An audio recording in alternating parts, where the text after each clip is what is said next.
बहुत धन्यवाद। माननीय श्री इमरान प्रतापगढ़ी जी 15 मिनट। धन्यवाद सभापति महोदय। कभी सुदामा पांडे धूमिल जी ने कहा था कि एक आदमी रोटी बेलता है, एक आदमी रोटी खाता है, एक तीसरा आदमी भी है जो न रोटी बेलता है न रोटी खाता है, वो सिर्फ रोटी से खेलता है। वो तीसरा आदमी कौन है? मेरे देश की संसद मौन है। सभापति महोदय, वो भी क्या दिन थे जब संसद में देश का बजट पेश होता था तो देश की सड़कें ठहर जाया करती थीं। रेल बजट पेश होता था तो लोगों की उम्मीदें रेल के डिब्बों की तरह पटरियों पर दौड़ने लगती थीं। पूरा देश धड़कने रोक करके वित्त मंत्री और रेल मंत्री को सुना करता था।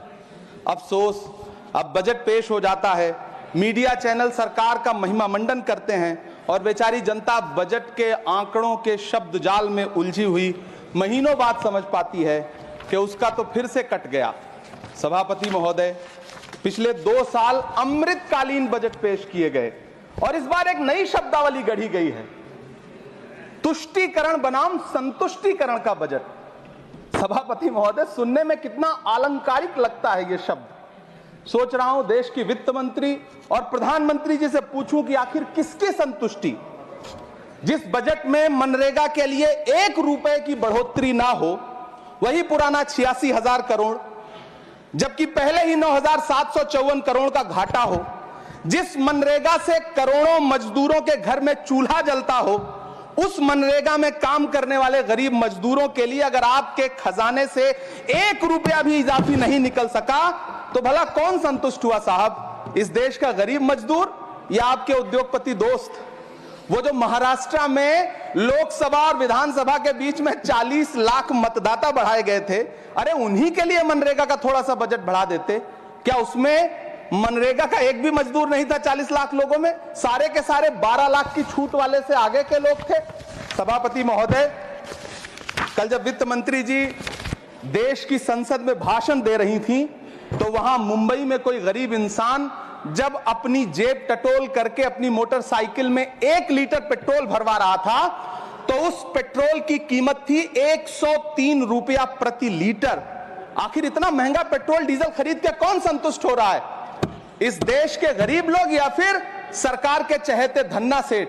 सभापति महोदय, वित्त मंत्री जी इस बजट को मध्यम वर्ग को संतुष्ट करने वाला बजट बता रही हैं।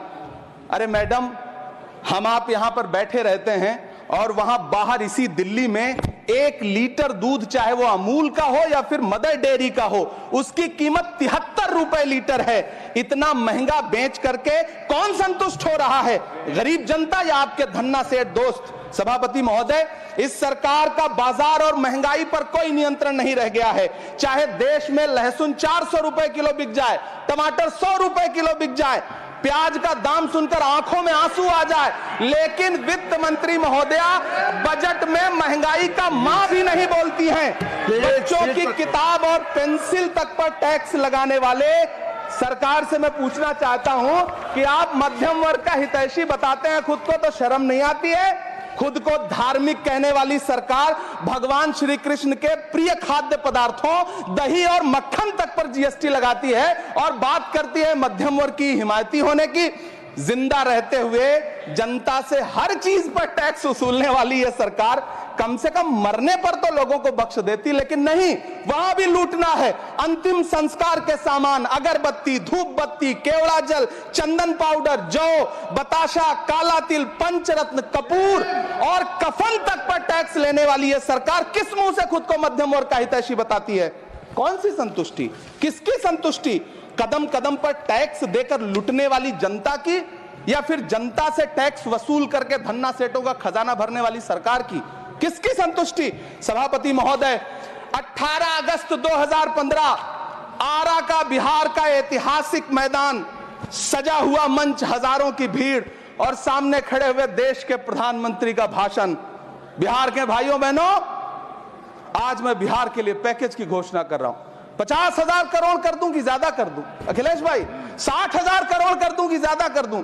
70,000 करोड़ कर दूं कि ज्यादा कर दूं? 80,000 करोड़ कर दूं कि ज्यादा कर दूं? चलो, मैं बिहार को 1.25 लाख करोड़ का पैकेज दे रहा हूं। 10 साल हो गए सभापति महोदय, वही ढाक के 3 पात, बिहार आज भी विकास की बाट जोह रहा है। भाषण आज भी प्रधानमंत्री जी के यूट्यूब चैनल पर सुना जा सकता है। जो झूठ बोल के करता है मुतमईन सबको, वो झूठ बोल के खुद मुतमईन नहीं होता। सभापति महोदय, ये तो राहुल जी का असर है। कौन सा शब्द सर, कौन सा शब्द? झूठ। ठीक है सर, मिथ्या बोल करके, जो मिथ्या बोल के करता है मुतमईन सबको, वो मिथ्या बोल के खुद मुतमईन नहीं होता। ये राहुल जी का असर है। जो मखाना बोर्ड की घोषणा हुई, अखिलेश जी आपको याद होगा, भारत जोड़ो न्याय यात्रा में 30 जनवरी 2024 को बिहार के रंगभूमि मैदान में राहुल गांधी जी का पूर्णिया में भाषण था और उसमें मखाना को लेकर उन्होंने आवाज उठाई थी। यह उनका असर है कि आपको मखाना बोर्ड बनाना पड़ा, वरना तो आप मैखाना बोर्ड बनाने वाले लोग हैं। सभापति महोदय, बिहार को झूठे पैकेज और चुनावी दिलासे देना बंद करिए। आज भी जब कोसी में बाढ़ आती है तो पूरा सीमांचल बर्बाद हो जाता है। मैंने उस तबाही को अपनी आंखों से देखा है। 2016-17 की बाढ़ में अपने इन्हीं हाथों से राहत सामग्री बांटी है मैंने। अगर सच में बिहार के लिए कुछ करना चाहते हैं तो बिहार को बाढ़ से बचाने का प्रबंध करिए। पूर्णिया एयरपोर्ट 10 साल से बाट जो रहा है, घोषणा 2014 में हुई, बन के आज तक तैयार नहीं हुआ। अलीगढ़ मुस्लिम विश्वविद्यालय का किशनगंज सेंटर बजट के अभाव में दम तोड़ता जा रहा है। मैंने पिछले बजट सत्र में भी आवाज उठाई थी। आज फिर वित्त मंत्री जी से अनुरोध करना चाहता हूं, दामन फैला करके, कि अलीगढ़ मुस्लिम विश्वविद्यालय का किशनगंज सेंटर बन जाने दीजिए। आखिर कौन सी नफरत है? यह मुल्क हमारा भी है। इस मुल्क की मिट्टी में हमारा भी खून पसीना शामिल है। हमसे इतनी भी क्या नफरत? रिश्तों की ये नाजुक डोरें तोड़ी थोड़ी जाती हैं। अपनी आंखें दुखती हो तो फोड़ी थोड़ी जाती हैं। सभापति महोदय, अल्पसंख्यक मंत्रालय का बजट काटकर मौलाना आजाद नेशनल फेलोशिप बंद कर देना, प्री मैट्रिक स्कॉलरशिप बंद कर देना, नई मंजिल योजना बंद करना, धरोहर योजना बंद करना। 2024-25 के बजट में माइनॉरिटी मिनिस्ट्री के लिए 3183 करोड़ रुपए की घोषणा हुई, लेकिन देश को हैरत होगी कि बाद में समीक्षा करके लगभग आधा कर दिया गया, 1868 करोड़ रुपए। मुझे सरकार से पूछना है कि कौन संतुष्ट हुआ? इस देश का अल्पसंख्यक संतुष्ट हुआ है या आप संतुष्ट हुए? किसका संतुष्टिकरण? सभापति महोदय, मैं प्रधानमंत्री जी से कहना चाहता हूं कि आप ही ने 1 मार्च 2018 को किंग अब्दुल्ला को, जॉर्डन के किंग अब्दुल्ला को मेहमान बना करके इसी दिल्ली में एक कॉन्फ्रेंस में कहा था कि मैं मुसलमानों के एक हाथ में कंप्यूटर और दूसरे हाथ में कुरान देना चाहता हूं। कंप्यूटर देने की बात तो छोड़िए, पढ़ाई के लिए जो स्कॉलरशिप मिल रही थी उसको भी छीन लिया आपने। किसको संतुष्ट करने के लिए? हम समझते हैं इस साजिश को। आप माइनॉरिटी मिनिस्ट्री का बजट काटते काटते एक दिन मिनिस्ट्री को ही बंद कर देना चाहते हैं। वो जहर देता तो सबकी नजर में आ जाता, सो ये किया कि हमें वक्त पर दवाएं न दी।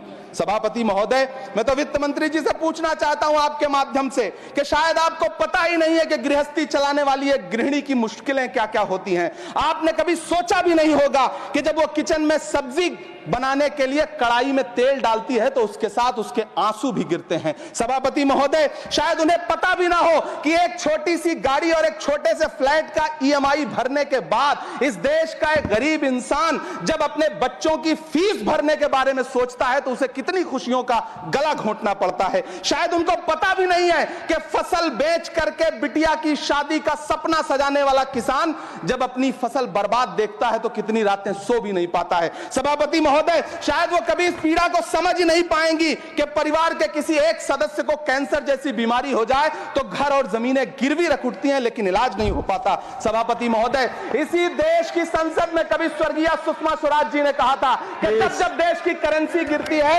तब देश की प्रतिष्ठा गिरती है। एक तरफ कोलंबिया जैसा छोटा सा देश और उसके प्रधानमंत्री गुस्तावो पेत्रो खड़े हैं जो कोलंबिया के नागरिकों को हथकड़ी लगाकर लाने वाले जहाज को अमेरिका बैरंग वापस लौटा दे रहे हैं, और दूसरी तरफ हमारे प्रधानमंत्री जी खड़े हैं जो बेड़ी और हथकड़ी लगा करके लाए गए बेटों के अपमान पर एक शब्द नहीं बोल रहे हैं। सभापति महोदय, मैं इतिहास के पन्ने पलट रहा हूं, मुझे 2 किरदार याद आ रहे हैं। एक तरफ निक्सन के 7वें बेड़े की धमकियों के सामने लोहे की तरह अडिग इंदिरा गांधी खड़ी हैं, तो दूसरी तरफ खुद ही नमस्ते ट्रंप का नारा लगाते हुए प्रधानमंत्री जी खड़े हैं। मेरे कानों में सुषमा स्वराज जी की आवाज गूंज रही है।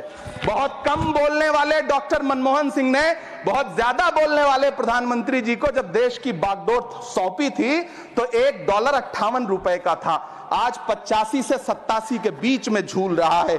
इन दिनों रुपए की अहमियत गिरती है तो न तो देश की प्रतिष्ठा गिरती है ना प्रधानमंत्री की गरिमा।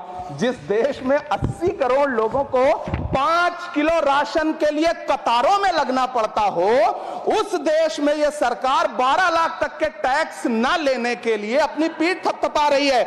हुकूमत इस कदर आवाम पर एहसान करती है, ये आंखें छीनती है और चश्मे दान करती है। सभापति महोदय, महाराष्ट्र का भिवंडी हो, मालेगांव हो, इचलकरंजी हो, यूपी का बनारस हो, मुआयमा हो, मुबारकपुर हो, रांची का छोटा नागपुर हो, बिहार का भागलपुर हो, हर जगह बुनकरों की उम्मीदें तोड़ रही हैं, लेकिन इस सरकार के पास उनके लिए कुछ भी नहीं है। मुरादाबाद का पीतल उद्योग, कानपुर का चमड़ा उद्योग, सहारनपुर का लकड़ी उद्योग, फिरोजाबाद का चूड़ी उद्योग, अलीगढ़ का ताला उद्योग, सब सरकारी प्लानिंग से तबाह हो रहे हैं। इन तमाम के बीच सरकारी सपोर्ट से बस एक उद्योग फल फूल रहा है, नोएडा का नफरत उद्योग। सभापति महोदय, जिस देश में 40 से 45% मेडिकल फैकल्टी की सीट खाली हो, वहां बजट में 75,000 नए मेडिकल सीट्स का ऐलान हो रहा है। सरकार बहादुर, कम से कम इस देश के पढ़े लिखे युवाओं को तो मूर्ख समझना बंद करिए। वो अब तिजारती पहलू निकाल लेता है। पहले 7500 मेडिकल सीट्स बाद में बनाइएगा, पहले जो एम्स में 2161 पद खाली पड़े हैं उनको तो भर दीजिए। वो अब तिजारती पहलू निकाल लेता है। मैं कुछ कहूं तो तराजू निकाल लेता है। मैं इसलिए भी तेरे फन की कद्र करता हूं तो झूठ बोल के आंसू निकाल लेता है। सभापति महोदय, फिर झूठ आया है, मैं उसे मिथ्या कर दे रहा हूं। शायरी में बार बार आ जाता है, क्या करूं महोदय। काश ये बजट, सभापति महोदय, वो एक शब्द मैं मिथ्या कर दे रहा हूं सर, वो एक शब्द को हटा दीजिए। ध्यान रखें, ऐसे जो भी शब्द होंगे आपके भाषण में सभापति महोदय, काश ये बजट बीपीएससी के पेपर लीक की शिकायत करने वाले नौजवानों पर बरसती हुई पुलिस के लाठियों पे, जख्मों पर मरहम लगा पाता। सभापति महोदय, पिछले 80 दिन से 70 साल का एक बुजुर्ग एमएसपी की लीगल गारंटी मांगता हुआ आमरण अनशन पे बैठा हुआ है। काश ये बजट किसान नेता जगजीत डल्लेवाल की टूटती हुई सांसों की पीड़ा सुन पाता। काश ये बजट प्रतियोगी परीक्षाओं की तैयारी के लिए दिल्ली, कोटा, पटना, अहमदाबाद जैसे शहरों में, इलाहाबाद जैसे शहरों में किताबों के साथ गल रहे युवाओं के सपनों को जिंदगी दे पाता। काश ये बजट वंदे भारत के सुनहरे विजुअल के बजाय देश की गरीब जनता को कुछ और पैसेंजर ट्रेनें दे पाता। काश ये बजट सीनियर सिटीजन को ट्रेन टिकटों में मिलने वाली रियायतें वापस लौटा पाता, जिनको सरकार ने कोविड के नाम पे छीन लिया था। काश ये बजट किसानों की राह में कीले नहीं बल्कि कालीन बिछाने वाला बन पाता। काश ये बजट सरकारी मालिकों को यह समझा पाता कि नेहरू को कोसने से अर्थव्यवस्था नहीं सुधरेगी, उसके लिए डॉक्टर मनमोहन सिंह साहब की अर्थ नीति अपनानी पड़ेगी। पिछले 11 साल से नेहरू जी को कोस रहे हैं, आखिर कब तक कोसिएगा? थोड़ा पंडित नेहरू जी के बारे में पढ़िए, तब पता चले कि पंडित नेहरू की शख्सियत का नाम है। दुनिया का पहला ऐसा राजनेता जिसने अपनी जिंदगी की आजादी के लिए, देश की आजादी के लिए 3259 दिन अंग्रेजों की जेल में बिताए। पंडित नेहरू एक ऐसे महान शख्स जिनके पिता पंडित मोतीलाल नेहरू, जिनकी बहन विजय लक्ष्मी पंडित, जिनके बहनोई पंडित रंजीत सीताराम, जिनकी बेटी इंदिरा गांधी, जिनके दामाद फिरोज गांधी, सब ने अंग्रेजों से लड़ते हुए स्वतंत्रता आंदोलन में जेल काटी। आप किस मुंह से उनकी लकीर छोटी करने की बात करते हैं? नहीं कर पाइएगा, 7 जन्मों में नहीं कर पाइएगा, क्योंकि जिस्म की मौत कोई मौत नहीं होती है। जिस्म मिट जाने से इंसान नहीं मर जाते, धड़कने रुकने से अरमान नहीं मर जाते, सांसें थम जाने से ऐलान नहीं मर जाते। जिस्म की मौत कोई मौत नहीं होती है। सभापति महोदय, मैं आपके सामने खड़ा होकर के एक बहुत छोटी सी कहानी सुनाना चाहता हूं कि महान बादशाह सिकंदर ने जब यूनान फतेह किया तो जीत का जश्न मनाने के लिए शहर की सड़कों पर निकला। तो उसने देखा कि पूरा शहर तो जश्न मना रहा है, एक फकीर सड़क के किनारे चादर तान के सो रहा है। सिकंदर को गुस्सा आया, घोड़े से उतरा, उस फकीर के पास गया और उसे सोता देख करके उसे जोर की एक लात मारी और लात मार के कहा कि क्यों रे फकीर, मैंने यूनान फतेह कर लिया, लोग जश्न मना रहे हैं और तू सो रहा है। उस फकीर ने उन्नीदी आंखों से सिकंदर को देखा और देख करके कहा कि शहर जीतना बादशाहों का काम है, लेकिन लात मारना तो गधे का काम है। सभापति महोदय, गरीब जनता को लात मारना बंद करिए। ये अमीरों के लिए बनाया गया बजट है, ये निराशाजनक बजट है। हम अमृतकाल सुनते आ रहे थे, ये अमृतकाल इतनी जल्दी समाप्त हो गया कि अब अमृतकाल का कोई नाम तक नहीं लेना चाहता है। इसलिए मैं इस सदन में खड़ा होकर के देश की वित्त मंत्री महोदया से कहना चाहता हूं कि आपने अल्पसंख्यकों के बजट में जो कटौती की है उसको बहाल करिए। आपने मनरेगा को जो स्थिर रखा है उसका घाटा 9,754 करोड़ है, कम से कम उतना बढ़ा करके फिर से उसे बहाल करिए। नौजवानों के लिए रोजगार दीजिए, किसानों को एमएसपी की लीगल गारंटी दीजिए। यही मैं आपसे अपील कर रहा हूं। धन्यवाद सर, आपने इतना जो समय दिया उसके लिए शुक्रिया। माननीय श्री बाल योगी